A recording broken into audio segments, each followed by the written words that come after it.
Bem-vindo à Comissão Política, ao podcast de Política do Expresso. Estamos a gravar na manhã de terça-feira, 27 de março. Falta pouco para a Páscoa, esse tempo em que se celebra a morte e a redenção, a ressurreição e o excesso de açúcar.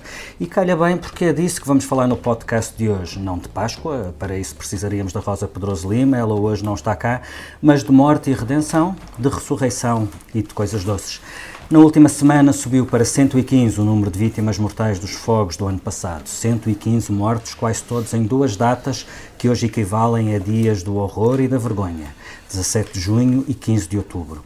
Se sobre os grandes incêndios de junho, com o epicentro em Pedrógão, já sabíamos o que havia a saber, sobre os de outubro confirmámos na semana passada aquilo que já desconfiávamos. O relatório da Comissão Técnica Independente dá-nos uma narrativa de incompetência, desorganização e incapacidade dos organismos do Estado, do Governo aos municípios, passando pela Proteção Civil, de aprenderem com os erros da tragédia anterior. É também o retrato de um país ao abandono. Tudo mal demais. E agora? Agora é procurar a redenção, fazendo o que tem de ser feito, o que já devia ter sido feito, o que não pode falhar mais. A manchete do Expresso deste sábado era sobre o estado da arte na reorganização da floresta e na preparação para a próxima época de fogos. E não era uma manchete otimista. Vamos falar disso e ainda de uma ressurreição, a de José Sócrates, que levantou, falou e veremos se tem pernas para andar rumo a Belém. E também vamos falar de festa e de notícias doces. A festa de Centeno, pelo déficit mais baixo da democracia, que afinal não é o déficit mais baixo da democracia, porque a ajuda do Estado à Caixa Geral de Depósitos teve de ser contabilizada no déficit de 2017 e isso tudo deixou um amargo de boca. Ainda assim, na verdade, sem estragar a festa. Comigo nesta Comissão Política estão o Paulo Paixão, jornalista da Editoria de Sociedade do Expresso, que foi um dos autores do dossiê de sábado passado sobre a preparação da época de fogos. Olá. Ângela Silva, jornalista de política do Expresso, que acompanha a Presidência da República e escreveu sobre os sonhos presidenciais de José Sócrates. Olá. E o Martim Silva, diretor executivo do Expresso. Olá, viva. Eu sou o Filipe Santos Costa.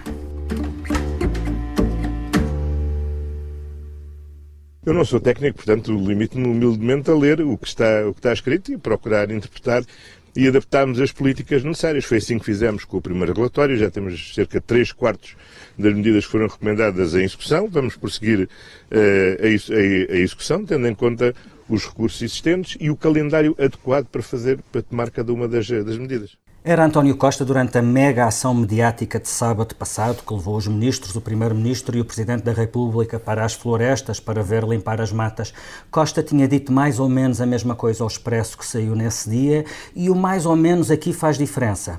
Ao Expresso o primeiro-ministro não disse que 3/4 das medidas estão em execução, mas que mais de 3/4 das recomendações propostas pela Comissão Técnica estão consideradas total ou parcialmente na estratégia definida na resolução do Conselho de Ministros e estão em implementação. Isto parece conversa de político, é conversa de político, Paulo. O diabo está nos detalhes, não é? A implementação é um palavrão que dá para tudo.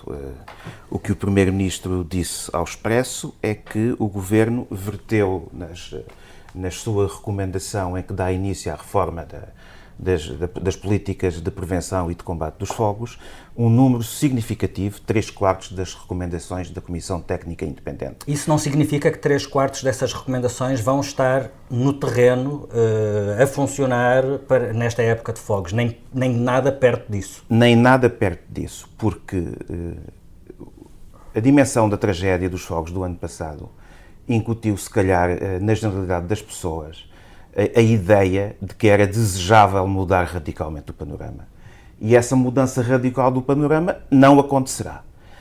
Este ano, as medidas que estarão já no terreno, oxalá estejam, portanto, se forem concretizadas, é apenas uma parte daquilo que se irá fazer. Se essas medidas vão ou não estar prontas a tempo, temos aqui 2-3 meses de contrarrelógio, é analisar caso a caso. Mas é importante não acreditar que há uma revolução este ano. Não vai haver. Paulo, tu foste um dos 7 jornalistas que trabalharam no dossiê que o Expresso publicou no sábado sobre este assunto e do qual resultou a manchete: medidas de combate aos fogos estão atrasadas. Depois dessa investigação, ficaste muito preocupado ou pouco preocupado com a informação que recolheste? Não estou nem muito nem pouco preocupado. Fiquei informado digamos, do estado da arte, coisa que não estava. E as expectativas não são assim tão elevadas. Há, no entanto, aspectos já positivos, que se prende com o reforço de meios humanos que estarão no terreno. Isso sabemos. Isso sabemos. Já foram, e não são novos, não é novo o anúncio desses meios humanos. Haverá mais 600 elementos da GNR que estarão no combate aos fogos.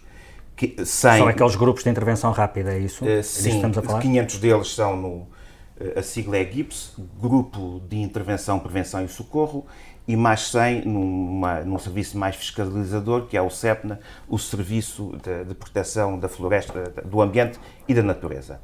Haverá mais equipas de sapadores florestais, haverá mais guardas florestais. Esses são dados objetivos, são processos de formação que estão a decorrer. Há, no entanto, algumas dúvidas, por isso é que eu dizia que estes 2, 3 meses é uma corrida contra o tempo, que só, na devida altura, se saberá. A formação dos 500 GIPS, os elementos da GNR, digamos, que irão ter um papel determinante no combate ao fogo. Só para se ter uma ideia, há neste momento no país 600, com mais 500, o número quase duplica. É um esforço significativo. Esses novos 500 estão em formação e só terão a sua formação pronta a 15 de maio. Há dúvidas, no especialista com quem nós falámos, se o grau de aprontamento desses profissionais será o desejável. O ótimo, se calhar, é inimigo do bom e teremos também de viver com isso. Ângela, o Presidente da República, que sabe o que a Casa gasta, não se tem cansado de lançar alertas sobre a insuficiência do que já foi feito. O que tens percebido de Belém é, sobretudo, preocupação com as soluções provisórias e os remendos, mais do que com respostas estruturais e pensadas. É isso. A preocupação, no fundo, é com aquilo que o Paulo acabou de escrever. Portanto, o que nós temos não é uma alteração consistente e estruturada a tempo e até com tempo de ser testada para que possamos avançar para o verão e para a época de fogos com total confiança. O que temos são medidas que são muitas provisórias, muitas excessivamente em cima do tempo e muitas ainda por testar. E, portanto, Marcelo tem consciência de que há ainda uma margem de risco de um verão quente que possa, inclusivamente, do ponto de vista político, perturbar a estabilidade que ele pede todos os dias. Porque, repara, no próximo verão basta que morra uma pessoa, e oxalá não morra ninguém, mas não são precisos 140 mortos, quer dizer, basta morrer 115, peço desculpa. Basta morrer uma pessoa para que, do ponto de vista político, isto possa ser altamente inflamável. E, portanto, Marcelo tem consciência disso. Aliás, ele, nas reuniões que teve com os partidos políticos há um mês, nós soubemos e escrevemos que ele chegou a desabafar que, se houvesse outro drama com os fogos, era difícil segurar o governo. Claro que isso era preciso ter uma dimensão política bastante elevada, mas Marcelo tem medo disso.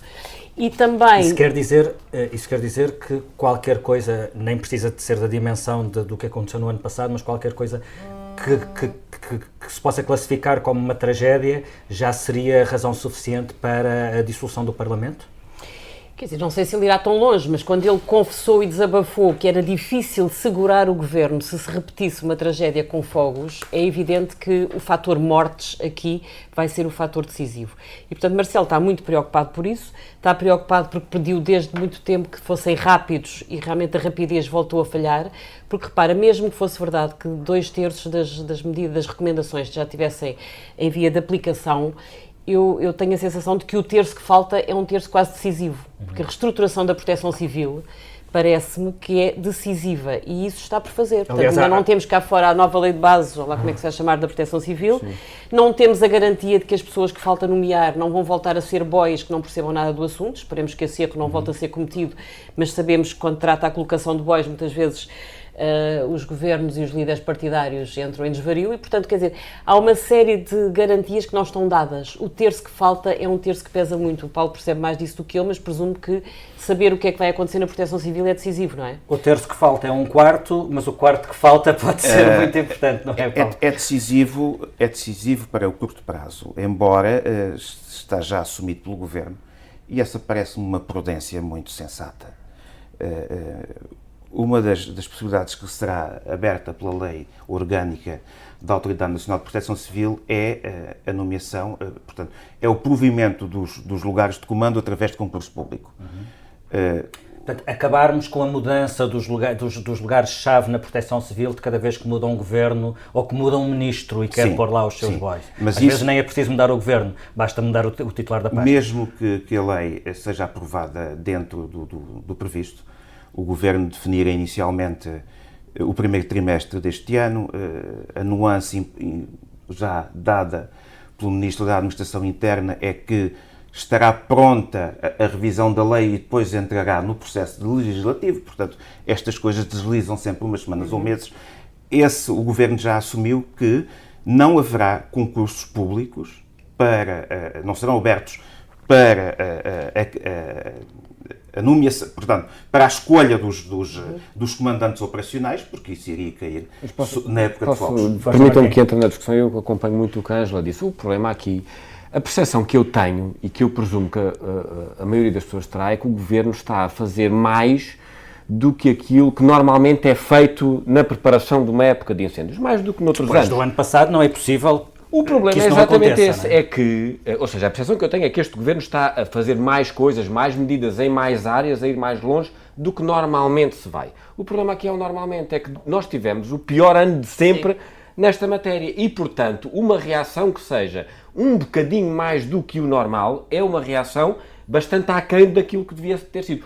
E o exemplo que o Paulo agora deu, nós não estamos a falar daqueles exemplos de mudanças estruturais na floresta que toda a gente diz que demoram 30 anos, que é mudar uma lei para uma coisa que em junho se percebeu que era uma tonteria a maneira como funcionava a proteção civil. Dizerem-me que no ano seguinte não há ainda maneira de a lei estar a vigorar de forma às pessoas serem escolhidas por concurso, eu acho totalmente injustificável. Acho que esse é precisamente um ótimo exemplo de como as coisas estão a ser feitas, mas estão a ser feitas de forma mais lenta do que devia ser, e eu temo que aí, quer dizer, quando Marcelo dá um enorme murro na mesa, no final da segunda tragédia dos incêndios, dizendo nada pode ficar como dantes, e o Governo a seguir vem dizer, percebemos a mensagem, nada vai ficar como dantes, o que nós pelo menos sabemos é que em 2018 vai estar tudo mais ou menos como dantes. E quer dizer, admito que a longo prazo, de facto, haja aqui umas mudanças, mas eu acho, francamente, que se exigia bastante mais para o ano seguinte da maior tragédia de sempre. Há dois exemplos bastante claros daquilo que é a diferença entre soluções provisórias, as tais que preocupam o Presidente da República,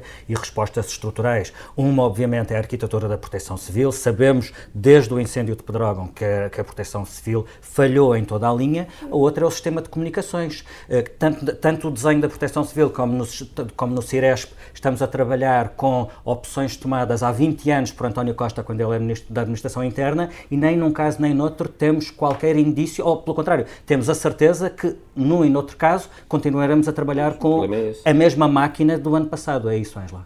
Sim, é isso, e é exatamente por isso que o Presidente deixou sair cá para fora duas ideias. Por um lado, que está preocupado com o caráter provisório do que foi feito, e por outro lado, que ainda bem que esta chuva de março aconteceu. Ele, aliás, chegou a falar de chuva divina, que é um bocadinho a mensagem pior que se pode dar, que é oxalá o tempo nos salve, porque se estivermos a contar com as alterações estruturais ainda não as temos no terreno.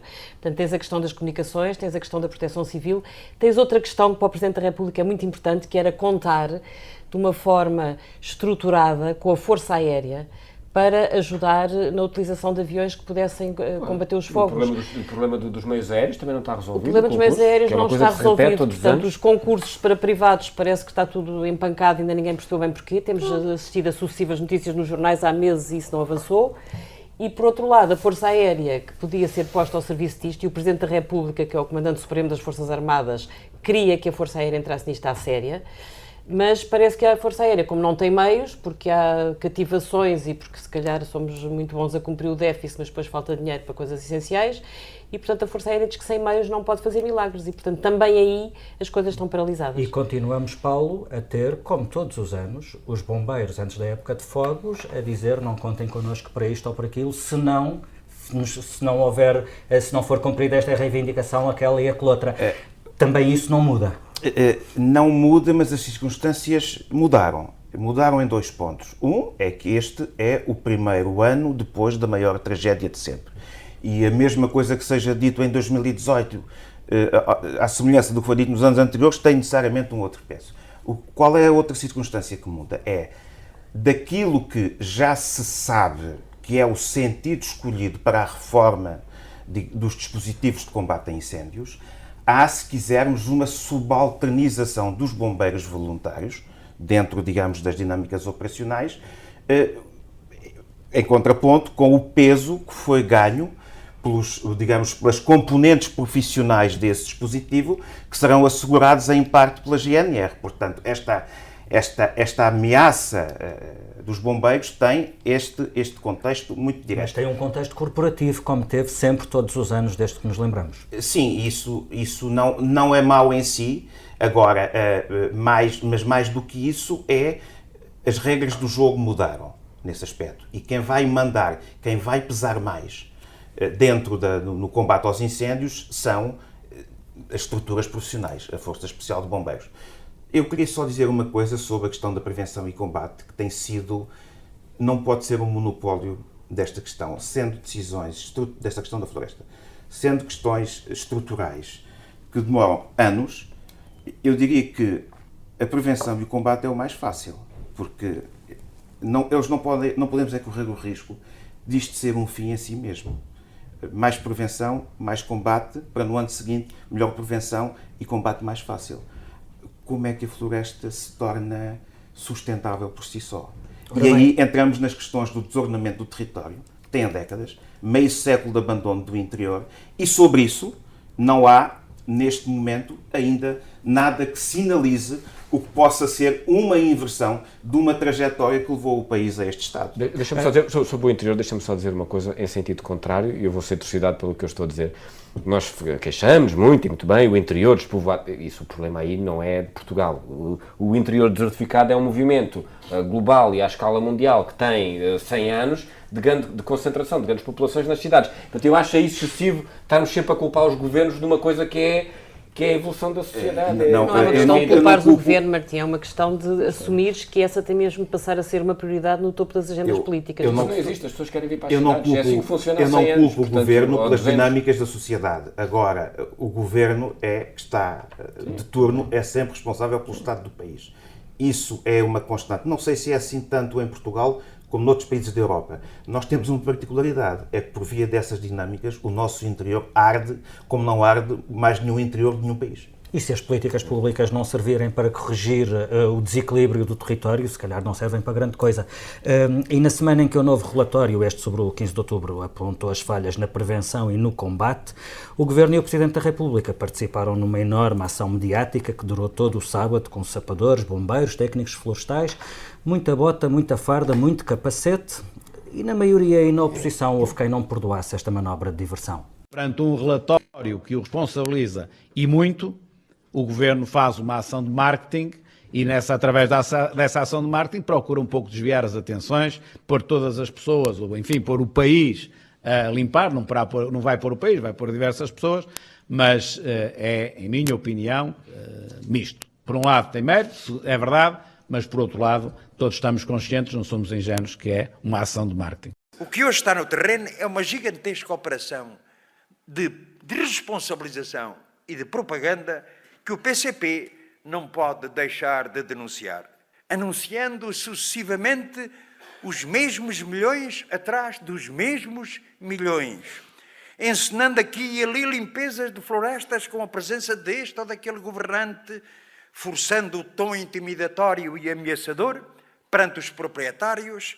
O Governo procura que, quando a floresta arder outra vez, as pessoas sejam levadas a pensar que a culpa é de outros. Gigantesca operação de desresponsabilização e de propaganda, disse Jerónimo de Sousa. A ação de marketing, disse Rui Rio. Meus amigos, é desresponsabilização, é marketing, é propaganda? Eu fazendo um jogo de palavras... É um mau casaco, no caso de António Costa. Não vamos entrar em questões fraturantes. Espero que não seja mal interpretado, atendendo a que o Sr. Primeiro-Ministro e alguns ministros fizeram as vezes de um sapador florestal. Roça a propaganda. Nem que seja porque usou a roçadora. Exato. Mas sabes quando se entra na propaganda... Não acho mal que eles façam isto, desde que nós percebamos que isto faz parte de uma estratégia mediática de consciencialização dos problemas, etc, etc, não é mais que isso, mas também não é menos, quer dizer, não... Mas este timing da operação de limpeza não foi uma forma também de limpar de cima da mesa um relatório tão comprometedor para as falhas? Já estava prevista a operação de limpeza. Também já estava prevista a divulgação do relatório. Eu acho que a imagem absolutamente amadora do Primeiro-Ministro com uma roçadora nas mãos é o emblema ótimo para perceber o que foi o amadorismo do Governo na gestão dos fogos ano passado. É o menino do bairro Alta quem põe uma roçadora nas mãos. Foi muito engraçado ver o Ministro da Agricultura, Capula Santos, que é um homem que vai mais vezes ao terreno do que António Costa, gosta muito de ficar nos gabinetes a observar o que se passa, foi isso que ele fez o ano passado, entre as férias e ficar na Proteção Civil em Lisboa, viu pouco do que se passava no terreno. E é muito engraçado ouvir Capula Santos a dizer ao António: não ponhas a roçadora no chão porque podem saltar pedras. E a dada altura António Costa, sem saber o que é que havia de fazer à roçadora, esqueceu-se de fazer não sei o quê, a máquina encravou e ouvia-se um popular atrás a dizer: olha, ele deixou a máquina encravar. E portanto esta imagem de amadorismo é maravilhosa, porque foi um governo amador que geriu os fogos ano passado e foi um governo amador que geriu todo este processo durante o último ano, e por isso chegamos aqui com tudo muito em atraso. Vamos então ao segundo tema deste podcast. Sabe, não parece que isso seja uma matéria de política, é mais uma matéria de bruxaria. E então talvez possamos deixar essas matérias de bruxaria e entregar aos videntes que fazem disso profissão, está bem? Este é o momento da Comissão Política dedicado aos fenómenos do paranormal para falar na momentânea ressurreição de José Sócrates. O ex-primeiro-ministro foi à Universidade de Coimbra falar mais uma vez das maravilhas feitas pelo seu governo e respondeu à pergunta sobre uma eventual candidatura presidencial remetendo para bruxaria e videntes. Connosco temos Madame Ângela, que esta semana escreveu sobre o futuro de José Sócrates e que para isso, Ângela, ao contrário do que seria expectável, não precisaste de lançar os búzios. Tanto quanto percebi, falaste com amigos e colaboradores do ex-primeiro-ministro para perceber o que é que ele anda a congeminar. Falei com amigos e a previsão é que há uma vertigem de José Sócrates para se mandar para uma candidatura presidencial. Eu estou a plagiar, o termo vertigem foi utilizado por Marcos Mendes, que foi a primeira pessoa a falar na SIC, num dos seus comentários de domingo, que Sócrates podia ter a vertigem de avançar para as presidenciais, e de facto falando com as pessoas que continuam a reunir-se regularmente com José Sócrates, com quem ele almoça e janta e conversa e vai fazendo os seus planos, confirmam que é uma possibilidade que ele pense nas presidenciais. E pense nas presidenciais porquê? No fundo, para fazer aquilo que ele tem feito desde o dia em que foi preso, que é tentar politizar o processo em que se viu envolvido. Portanto, essa tem sido a sua principal arma, é tentar politizar o processo, é tentar mostrar que foram razões políticas que o levaram à cadeia. Ele, aliás, chegou a dizer isso numa entrevista depois de sair de Évora. Disse: prenderam-me porque quiseram evitar que eu me candidatasse à presidência da República e, portanto, a vertigem que ele aparentemente está a sentir é a confirmação de que é a arma que lhe resta. Nós podemos perguntar o que é que ele tem a ganhar, quem é que hoje ainda vai votar em José Sócrates? O que é que ele tem a ganhar em envolver-se numa disputa para sair lá com 4 ou 5% de votos? Mas eu acho que a pergunta não é essa, é o que é que ele tem a perder. E, de facto, uma pessoa que se encontra nas circunstâncias em que José Sócrates se encontra, se calhar já não tem nada a perder. Ele faria uma campanha como? Ele faria uma campanha... Não tem uma máquina partidária atrás dele, não tem dinheiro, não tem apoios no terreno. Bom, poderia sempre imaginar fazer uma campanha, Marcelo Rebelo de Sousa também foi para o terreno, sem partidos, sem máquina partidária, com poucos apoios financeiros. Bom, qual é a comparação? Com uma popularidade talvez bastante mais elevada do que a de José Sócrates bastante mais elevada, mas repara... Com a cotação bastante mais em alta. Bom, não são comparáveis. O senhor do apartamento de Paris. Exatamente, não é comparável, mas o que é comparável é a vertigem de saltar para a estrada com 4 pessoas atrás e com muitas televisões. E foi isso que Marcelo fez, claro que não é comparável, mas imagina José Sócrates no terreno com 4 amigos e com 10 televisões. Era falar para a televisão e fazer a sua campanha de politização da justiça. O que é que aqui poderia ajudar? São os timings do processo dele, porque previsivelmente o julgamento não começa antes de 2020. Os expedientes são muitos, agora há a conversa de que houve um vírus que atacou as escutas e, portanto, as escutas têm que ser destruídas, não são válidas. Depois há a instrução do processo que não vai acabar que não vai começar antes do verão, férias judiciais, depois a instrução deve demorar 1 ano, portanto, o que se prevê é que o julgamento vá parar a 2020, e 2020 é o ano do lançamento das candidaturas presidenciais. Portanto, são estes cálculos que estão a ser cozinhados, alguns nos restaurantes ali na zona da Expo, em Lisboa, onde o ex-primeiro-ministro vive e onde se reúne com amigos todas as semanas.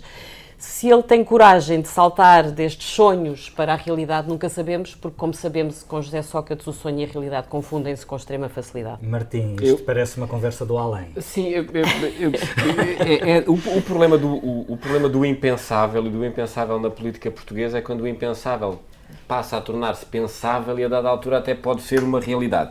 E, portanto, aí acho que a Ângela pegou bem no ponto.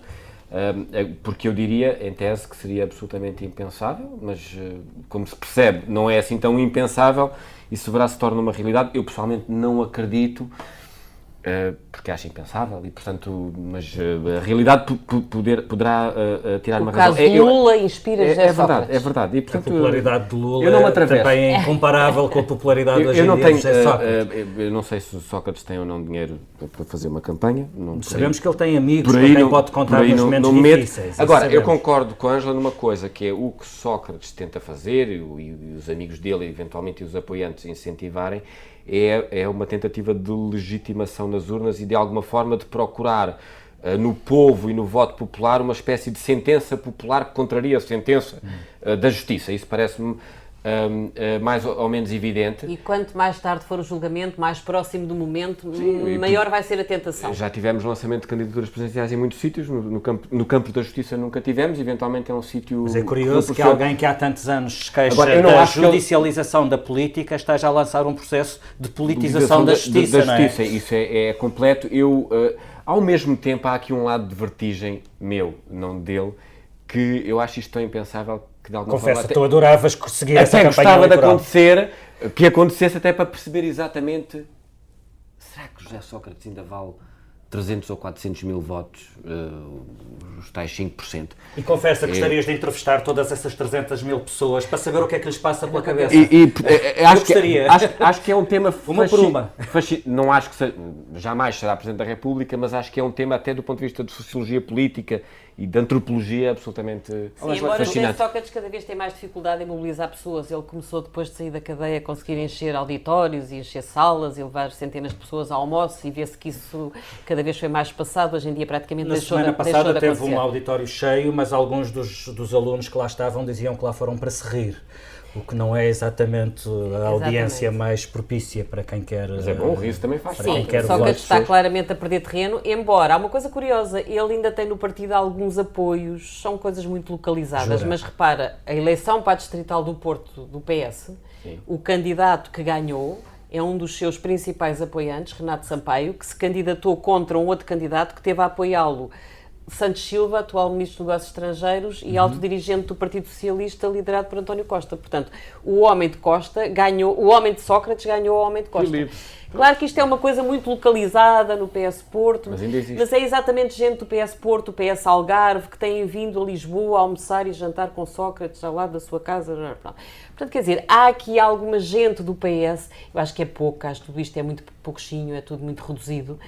E é tudo muito desproporcional para o sonho que esta gente tem de conseguir lançar Sócrates na estrada. E é sobretudo uma dor de cabeça para António Costa? Ou não é uma dor de cabeça realmente não para ninguém? Não acho que seja uma dor de cabeça para António Costa. Acho que António Costa preferia que isso não acontecesse, preferia que Sócrates escalasse para todo o sempre e não vai consegui-lo, mas acho que Costa teve a habilidade política de descolar no momento certo.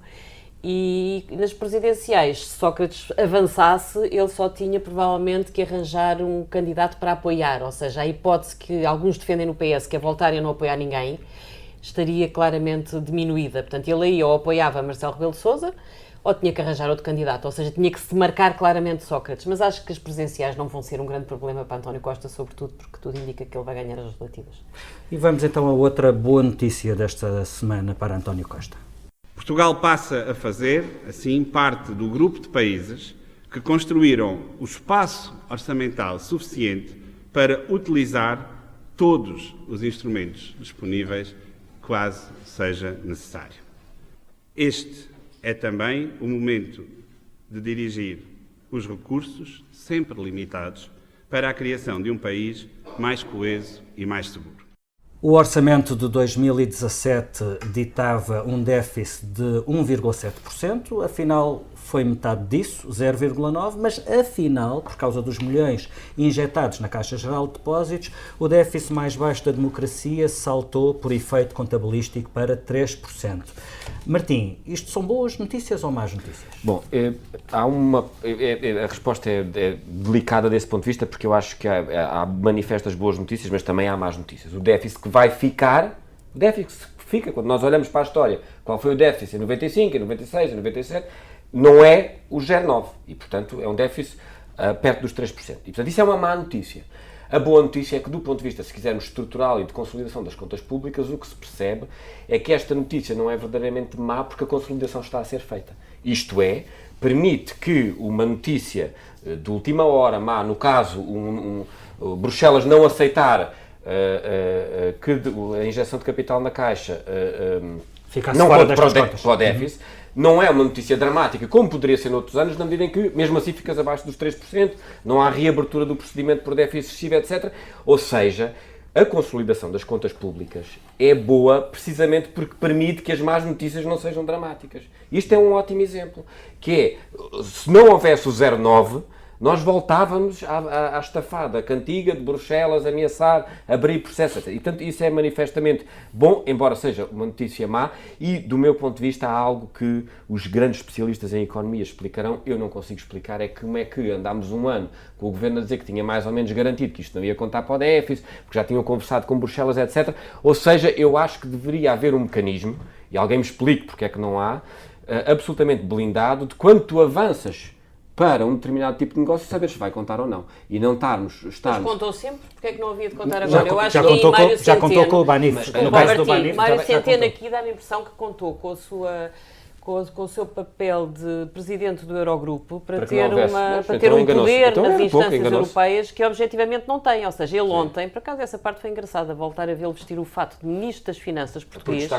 e já não era propriamente o presidente do Eurogrupo. Sim, claro. Porque é bom lembrar que em 2014 o déficit subiu de 4,5 para 7,3 por causa dos 5 mil milhões que tiveram que ir para o novo banco. Sim. E em 2015 subiu de 3 para 4,4 por causa dos 2,5 mil milhões que foram para o Banif. E, portanto, porquê é que havia de ser diferente com Mário Centeno e António Costa? Aliás, é curioso as regras estão estabelecidas à partida. É curioso que no caso de 2015, que foi o último governo de Passos queria apresentar um déficit de 3%, ou seja, dentro dos limites do Tratado Orçamental. Sim. Por causa da ajuda ao Banif saltou para 4,4% e o PS nunca achou que o déficit que conta era 3%. Achou sempre, e bem, porque é esse o número que fica inscrito, que era de 4,4%. Era como tu dizias, e bem, Filipe, no início do programa, que é a florzinha na lapela, que o Governo andou um ano a dizer que tinha o déficit mais baixo da história da democracia, ponto, não tem, e portanto isso, objetivamente, é uma má notícia. A boa notícia do ponto de vista estrutural das nossas contas é que já é permitido que isto aconteça sem que nós caiamos numa situação muito delicada. Então, e vamos a outra boa notícia estrutural. Centeno disse que Portugal passa a fazer parte do grupo de países que construíram espaço orçamental suficiente para utilizar todos os instrumentos disponíveis quando seja necessário. O Público desta terça-feira escreve que está à vista um orçamento de 2019 com excedente orçamental. Isto significa que há margem para fazer umas flores no ano eleitoral, certo, Ângela? Sim, significa que, claro que sim, os últimos orçamentos da legislatura são sempre eleitoralistas, não há volta a dar, bem pode Marcelo Rebelo de Sousa pedir que este não seja porque não vai conseguir.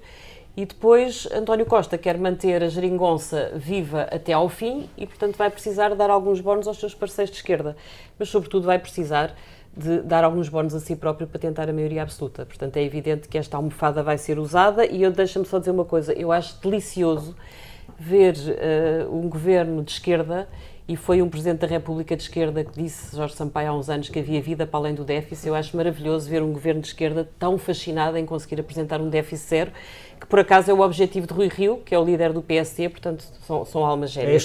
Mas isto não está fácil. Também é mau porque tirou o discurso a Era o que eu ia dizer, isto não está fácil para ser líder do partido da oposição. Não está. E desse ponto de vista, eu acho que por muitas críticas que se façam, e muitas delas são justas, e nós já fizemos aqui sobre outros temas, António Costa, o que tem revelado é uma extraordinária habilidade política nesta legislatura para conseguir, em boa verdade, de alguma maneira governar como a direita sempre governou, parecendo que está a governar como a esquerda sempre gostaria que se tivesse governado, porque objetivamente é o que ele está a fazer, é cumprir tudo o que Bruxelas pede, exige e quer, e ao mesmo tempo permanentemente ter umas florzinhas e um discurso muito diferente que de alguma maneira lhe permitem ter a esquerda agarrada até ao fim. Aliás, se formos ao fundo da questão, temos um orçamento que foi construído para um déficit de 1,7% e acabou por ser, de facto, 0,9%. O PCP já veio explicar como é que isso aconteceu, com a destruição dos serviços públicos. Temos aqui mais um argumento para pedrinhas na engrenagem da geringonça, ou mais um argumento para aumentar o nível de reivindicações do PCP e do Bloco. Sim, temos aqui margem para a esquerda de protestar, e ontem quer deputados do PC, quer do Bloco de Esquerda, vieram exatamente dizer isso. Bom, mas então se o déficit é tão bom, porque é que houve tantas cativações, porque é que os serviços públicos estão a arrebentar pelas costuras? Eu acho que a conclusão a tirar é que as cativações foram feitas exatamente para garantir que o déficit ficava nos 0,9, porque provavelmente havia sempre a dúvida se não tinham que contar com o dinheiro que injetaram na Caixa. Não sei se as contas não foram feitas já com esta previsão, embora Mário Centeno agora venha a parecer muito indignado porque teve que incluir as contas da Caixa no déficit. Eu só queria acrescentar um ponto, se não esqueço-me, queria fazer o papel de perigoso liberal, que é um ponto menos focado nesta discussão toda. Mas não pode ser só o Mário Centeno, o perigoso liberal. Estas contas são todas muito bonitas e muito, ainda bem, que conseguimos, o que nunca conseguimos, etc, etc. Temos a maior carga fiscal dos últimos 22 anos. Mas a notícia que o governo pôs cá fora ontem não foi essa. Foi que está 4 pontos abaixo da média europeia. E, portanto, que é o governo que menos gastou com funcionários do Estado e com despesas do Estado. Eu gostava, francamente, que estas contas públicas fossem, de alguma maneira, atingidas com números bastante mais simpáticos em relação à carga fiscal, e manifestamente isso não só não é conseguido, como parece não ser uma preocupação do país nesta altura, que alegremente vive assim. E acha muito bem, e portanto, mas manifesto o meu protesto. E concluímos que seja Rui Rio ou Mário Centeno, o déficit zero não lhes sai da cabeça. E concluímos a reunião da Comissão Política, como sempre, a confessar aquilo que não nos sai da cabeça. Eu confesso que não me sai da cabeça a frase do Rui Rio no final do folhetim do currículo académico de Feliciano Barreiras Duarte. Rui Rio, depois de tudo isso, veio dizer que o que aconteceu foi um massacre, um exagero, uma desproporção brutal nas notícias sobre aquele currículo turbinado do ex-secretário-geral do PSD. E não me sai da cabeça por uma razão, é que eu constato também que a partir do momento em que Feliciano Barreiras Duarte fez aquilo que toda a gente esperava que ele fizesse, que é saiu, demitiu-se, deixou de haver notícias. Portanto, talvez a conclusão que o Rui Rio possa retirar daqui é que sempre que houver a zelhice política da direção do PSD, haverá um massacre mediático. Se calhar é assim que as coisas funcionam. Ângela, a ti o que é que não te sai da cabeça esta semana? Olha, eu fiquei um bocado impressionada com as declarações de Mário Machado, que foi aquele líder de um partido nacionalista que teve preso 10 anos, acusado de discriminação racial, posse ilegal de arma, crimes de extorsão e outras coisas do género, e que, entretanto, foi libertado em liberdade condicional há um ano, e que esta semana se viu envolvido numa rixa no Prior Velho com motares daquele grupo internacional Hell Angels, em que houve 6 feridos, 2 em estado grave, e ele sai e diz às televisões: isto foi uma festa, fomos para intervalo e vão ter notícias em breve. Eu confesso que tenho muito medo da violência, tenho muito medo da extrema-direita, tenho muito medo dos nacionalismos exacerbados, tenho muito medo de idiotas, e fico contente por Portugal ser um país que não tem ainda caldo de cultura para isto, mas ao mesmo tempo também temo que, se tivermos que receber mais imigrantes, que estas bolhas comecem a crescer, e acho francamente que é preciso dar alguma atenção a este tipo de fenómenos. Martim. O que não me sai da cabeça é que vem aí o Mundial de Futebol. Portugal fez ontem o último jogo de preparação antes da convocatória. É simpático dizer que correu mal, foi um bocadinho pior do que isso. É a altura dos palpites sobre quem vão ser os 23 escolhidos, é a altura dos cromos da Panini, é a altura de pensar em ver mais de 60 jogos de futebol num mês, conseguindo manter a harmonia familiar e profissional. O meu sonho deve ser o sonho de António Costa. Portugal ganha o Mundial e aí vão-se os problemas todos. Talvez, apesar de tudo, um sonho mais concretizável do que o sonho presidencial de José Sócrates. Veremos. Paulo, e a ti o que é que não te sai da cabeça? Não me sai da cabeça o título do artigo do José Pacheco Pereira no Público, no sábado. E é um título que é um tratado em si. Porque é que um cão com chip é mais livre do que um humano servo do Facebook? O texto é sobre o escândalo da Cambridge Analytica e da manipulação, que teve acesso a dados de 50 milhões de utilizadores do Facebook, e da suposta manipulação dos resultados das eleições americanas. Escolho este tema e este artigo porque eu acho que a questão do Facebook e das redes sociais, que é citada neste contexto, está a paredes meias com o jornalismo que fazemos hoje. fazemos um jornalismo, ou melhor, também se faz um jornalismo e dentro do jornalismo é cada vez mais preponderante uma tendência, a meu ver, demasiado embedded com as redes sociais. A propósito deste caso, eu respirei alguns dados que saíram da imprensa nos últimos dias e que dão que pensar. Nos últimos 3 meses da campanha presidencial nos Estados Unidos, as 20 notícias falsas mais vistas no Facebook geraram mais partilhas e comentários do que as 20 notícias dos mídia tradicionais. Eu acho que é tempo dos mídia tradicionais pararem para pensar e o que seja criar um cordão sanitário que nos torne mais cautelosos em entrar de peito aberto neste primado do clickbait, em que se uma notícia não é partilhada, não é notícia. Uma prudência aqui, se calhar, fará com que no futuro não tenhamos alguns dissabores. No fundo é não sermos cães com chip. Como é que eu ponho um like nesse teu comentário? Posso pôr? Fica por aqui esta Comissão Política. A edição multimédia é do João Santos Duarte, a ilustração é do Tiago Pereira Santos e a música final é inspirada nessa crónica de José Pacheco Pereira. E, aliás, eu estou preparado para defender a tese de que todas as grandes questões da humanidade sobre as quais José Pacheco Pereira escreve já foram abordadas pela música popular portuguesa.